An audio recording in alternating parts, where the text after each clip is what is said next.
Saat ini, fasilitas kesehatan telah menjadi perhatian utama sebagai tanggapan atas wabah COVID-19, terutamanya di pusat kota dengan kepadatan penduduk yang tinggi.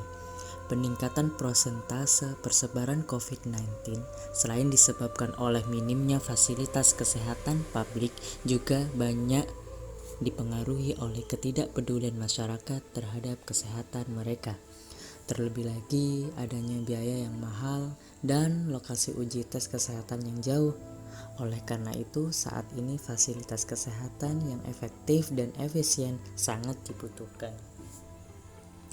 Perancangan fasilitas kesehatan tanggap COVID-19 ini berlandaskan pada sebuah konsep tematik healing environment, di mana dalam perancangan ini proses penyembuhan pasien tidak hanya didapatkan melalui pihak medis, tetapi juga didapat dari bangunan yang digunakan oleh pasien sebagai objek rancangan.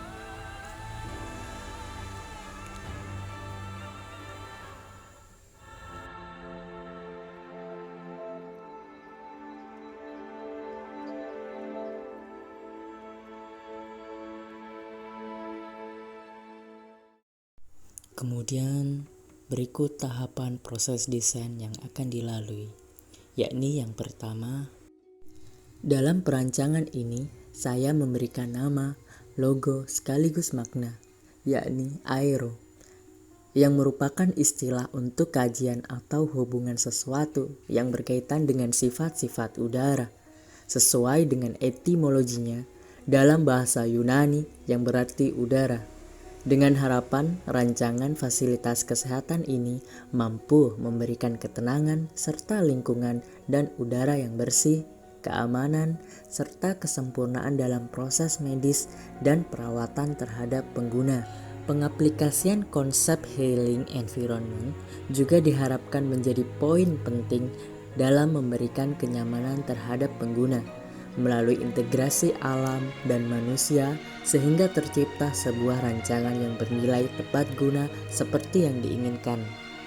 Kemudian klinik adalah suatu fasilitas kesehatan publik kecil yang didirikan untuk memberikan perawatan kepada pasien luar. Site berada di Jalan Anila dengan luasan 20.000 meter persegi. Site berbentuk segitiga yang merupakan setengah dari bagian lapangan yang ada di daerah Sekarpuro Mangliawan. Tapak dikelilingi oleh permukiman dan area perkantoran. Terdapat pula masjid di sebelah timur dan terdapat pintu masuk perumahan yang ada di selatan. Tapak dilalui dua jalur, yakni Jalan Mangliawan dan Jalan Angga. Kemudian untuk isu umumnya, yakni yang pertama, fasilitas kesehatan menjadi tempat yang memberikan rasa takut.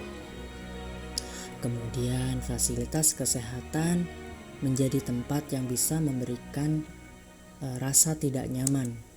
Kemudian faktor psikologi juga sering diabaikan karena dianggap tidak begitu penting. Kemudian untuk isu khususnya, community healthcare diperlukan sebagai wadah penyediaan pelayanan kesehatan yang mudah diakses, murah, dan bisa melayani masalah kesehatan yang mendesak di situasi darurat. Community healthcare dirancang dengan memenuhi standar peraturan pelayanan kesehatan yang dilengkapi dengan fasilitas pendukung. Berikut klasifikasi atau pembagian masa bangunan, antara lain. Kemudian saya fokuskan ke bagian bangunan primer, yang mana pada bangunan ini yakni pusat kegiatan medis seperti tempat screening test, drive-thru, rapid test. Kemudian dalam pendekatan healing psikologi, terdapat beberapa hal yang harus diperhatikan sebelum merancang, yakni seperti integrasi dengan alam, indera pendengar, indera penglihatan, indera penciuman, indera peraba, dan juga perasa. Berdasarkan isu yang didapat serta prinsip pendekatan, maka untuk sirkulasi dan aksesibilitas mendapatkan penyelesaian seperti pada bagian selatan adanya pembatas berupa vegetasi tanaman pohon cemara lilin, selain sebagai pengarah juga untuk meminimalisir kebisingan. Kemudian untuk kebisingan dan bau mendapatkan penyelesaian seperti pemberian water features pada saluran drainase depan tapak. Kemudian untuk angin dan hujan mendapatkan penyelesaian seperti penggunaan atap baja ringan yang dilapisi sandwich panel. Kemudian untuk matahari mendapatkan penyelesaian seperti adanya elemen air atau water features yang akan menjadi pelengkap untuk menghadirkan kesan menyatu dengan alam. Kemudian untuk view in out mendapatkan penyelesaian seperti pada view in, area komunal yang berupa taman yang terintegrasi antar bangunan serta memudahkan pengunjung untuk menikmati dan mengaksesnya. Kemudian untuk view out, pada suatu kawasan hendaknya memiliki sebuah icon atau penanda atau signage yang memudahkan orang untuk mengingatnya. Selanjutnya analisis gubahan massa. Yang pertama yakni massa, yang mana pemasukan elemen massa dalam site dengan penyusunan secara makro. Kemudian ada connectivity, yakni menghubungkan seluruh elemen ruang dengan satu massa utama sebagai pusat penghubung. Kemudian ada communal space, yakni mengangkat batas masif pada ruang pusat site untuk menjadikan area tapak sangat terbuka tanpa partisi.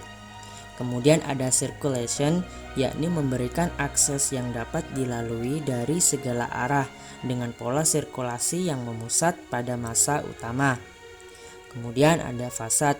Sisi fasad pada bagian yang menjadi pandangan pengunjung ketika masuk diberikan permukaan yang lebih luas agar terkesan welcoming. Kemudian ada modern impression, yakni mempertegas bentukan sudut dengan maksud memberikan kesan modern. Selanjutnya konsep makro. Terbentuklah konsep yang merupakan sebuah healthcare yang cepat, tanggap, sesuai, dan ramah lingkungan, yakni COVID-19 Responsive Clinic yang bermula pada urgenitas tempat penanganan gawat darurat dalam upaya penanganan wabah ini, yakni sebagai bentuk kepedulian dengan masyarakat dalam upaya penanganan wabah COVID-19 ini, serta pentingnya hidup bersih dan sehat. Selanjutnya ada konsep morfologi, yakni yang pertama program requirements, yakni pemasukan elemen tiap-tiap ruang dalam site dengan penyusunan secara makro. Kemudian ada massing and program organization, yakni pengelompokan elemen tiap ruang berdasarkan massa dalam site. Kemudian ada presence within a presence, yakni memberikan akses yang dapat dilalui dari segala arah dengan pola sirkulasi memusat pada massa utama. Kemudian ada communal space, yakni mengangkat batas masif pada ruang pusat site untuk menjadikan area tapak yang sangat terbuka tanpa partisi.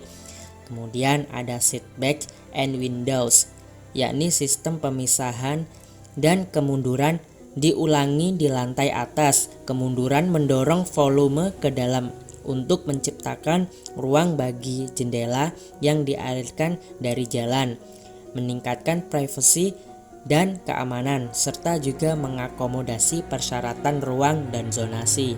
Kemudian ada atrium.